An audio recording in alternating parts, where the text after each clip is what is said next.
Monsieur Nordine Bouyakoub, donc vous êtes directeur général du CE3M, donc qui est le cluster électronique, mégatronique et mécanique du Maroc. Donc bienvenue donc, à la conférence du FUMIS. Donc premièrement, si vous pouvez nous présenter votre cluster et après on va parler plus des expériences et des bonnes pratiques que vous pouvez partager avec les autres clusters. Oui, donc le cluster électronique, mécatronique et mécanique du Maroc est l'un des premiers clusters marocains labellisés par le ministère de l'Industrie et du Commerce.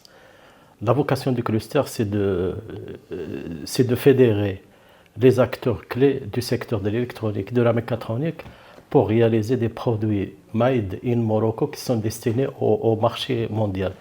La particularité de notre cluster, c'est en fait, il est né d'une démarche du secteur privé. C'est des industriels marocains qui étaient dans la sous-traitance industrielle, qui travaillaient pour le marché export, notamment européen, et qui se sont regroupés pour répondre aux besoins de ces grands groupes internationaux qui cherchaient en fait des fournisseurs capables de fournir des solutions et des produits complets, mais aussi des fournisseurs qui s'impliquent non seulement dans la sous-traitance, c'est-à-dire le travail à façon, mais dans la conception, dans le développement et dans la prise en charge aussi des achats et de la logistique. D'où l'idée, pour répondre à ces attentes des industriels qui formaient disons, la base du cluster, de se regrouper dans un premier temps en groupement d'intérêts économiques avec des fournisseurs qui brassent tous les maillons de la chaîne de valeur de l'électronique. Donc ça a commencé comme un CIE. Oui, c'est comme un GIE, donc un groupement d'intérêt économique. Donc en fait, nous on a précédé, disons, la politique des clusters au Maroc. D'ailleurs, on a accompagné le ministère dans l'échafaudage de cette politique de clusters au Maroc. Mais avec ce schéma, ça nous a permis donc de pérenniser les activités de ces sous-traitants, parce que la sous-traitance, c'est un peu fragile. Vous êtes à la merci du grand donneur d'ordre. Du jour au lendemain, ils peuvent vous changer parce qu'il y a à l'époque, donc il y avait des Chinois qui nous remplaçaient sur un certain nombre de marchés. Si on n'avait pas changé de comportement, on allait disparaître. Donc c'est le schéma. Et puis, ça s'est développé. Maintenant, quelles sont les activités qui sont fournies par le cluster ? Donc maintenant, avec l'avènement, disons, de la politique de promotion des clusters lancée par le ministère du Commerce et de l'Industrie, donc on a érigé le GIE, le groupement d'intérêt, en cluster, un cluster qui est une association à but non lucratif qui a intégré en plus des sous-traitants, donc des PME, PMI, des universitaires, des laboratoires de recherche, des start-up et des industriels. Et le cluster, donc, il a 3 thématiques dans lesquelles il développe des projets d'innovation. C'est l'électronique embarquée, donc l'électronique embarquée qui est un peu transverse, qu'on la trouve partout. Essentiellement, on a commencé avec le secteur ferroviaire, le secteur aéronautique, mais aussi dans la mobilité électrique, l'électronique médicale. Donc la plupart des projets du cluster sont dans les trois thématiques. Monsieur Nordine, donc en se basant sur votre expérience, quels sont les 3 succès donc, que vous pouvez partager avec les autres clusters et lesquels donc, vous êtes fiers, donc les trois plus importants?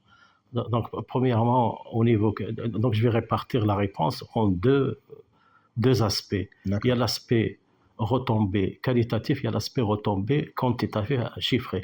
Qualitatif, donc la contribution modeste au développement industriel, technologique du pays en attirant des investisseurs étrangers dans des métiers de forte valeur ajoutée pour compléter la chaîne de valeur, mais aussi disons, pour monter en gamme dans le domaine de la sous-traitance et pouvoir travailler sur des marchés de forte valeur ajoutée, l'aéronautique, le ferroviaire, etc.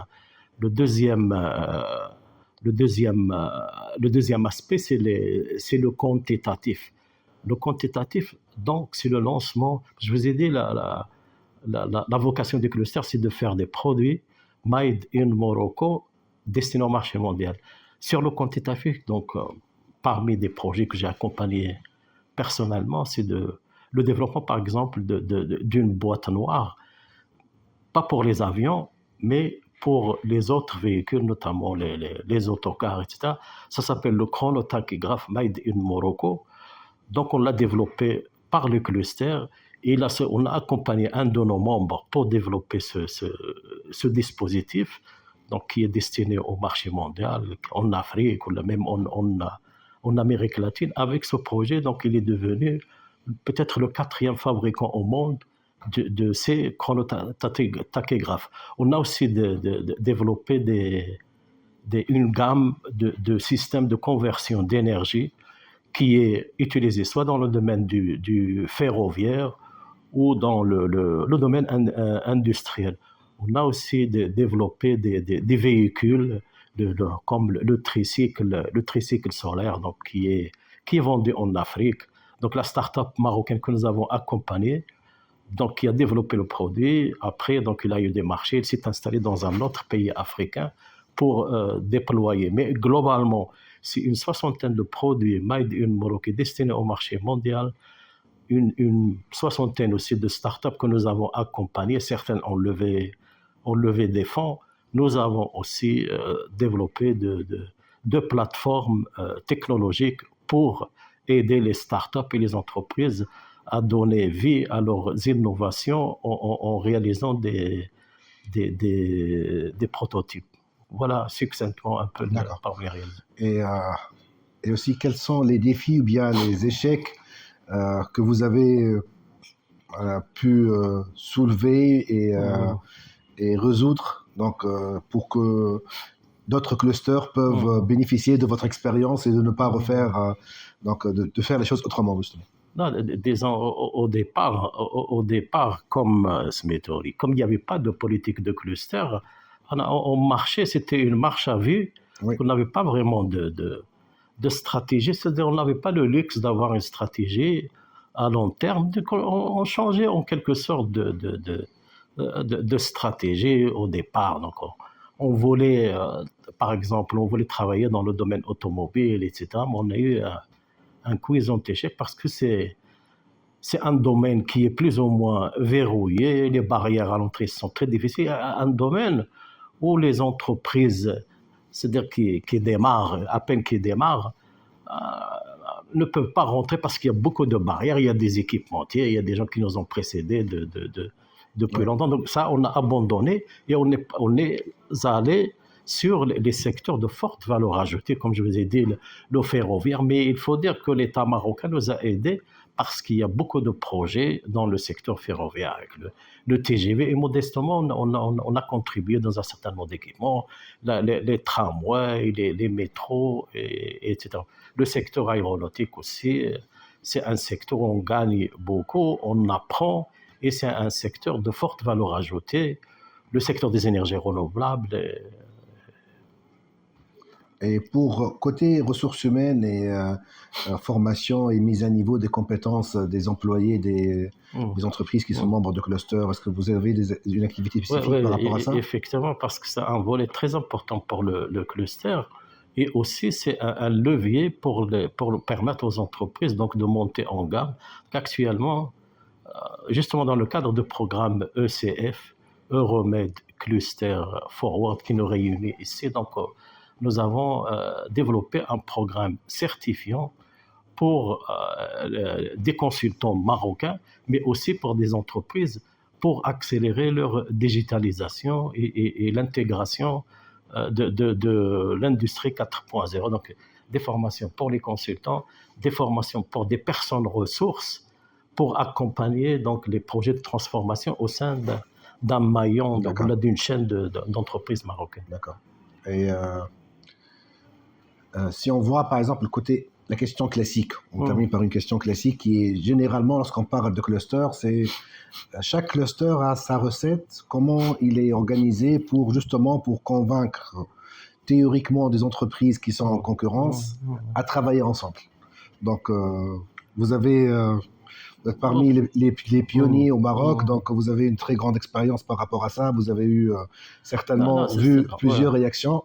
Donc, quelles sont les principaux leçons? Donc, comment vous avez pu le faire? Non, il faut dire qu'il y a beaucoup de réticences, mais le cluster, il n'est pas fait pour toutes les entreprises. Les entreprises qui ont un certain niveau, qui sont dans cette démarche d'innovation, de partage, et qui veulent aller loin. Mais sinon, il y a des entreprises qui n'ont pas fait pour partager leur savoir-faire, leurs compétences dans le cadre d'un...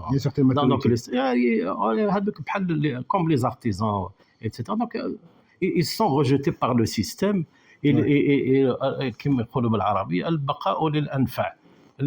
Celui qui est dans cette démarche, donc il s'embarque avec. Mais en général, ce qui motive les gens, c'est le fait qu'il y ait du business qui vienne après. Les gens, ils sont...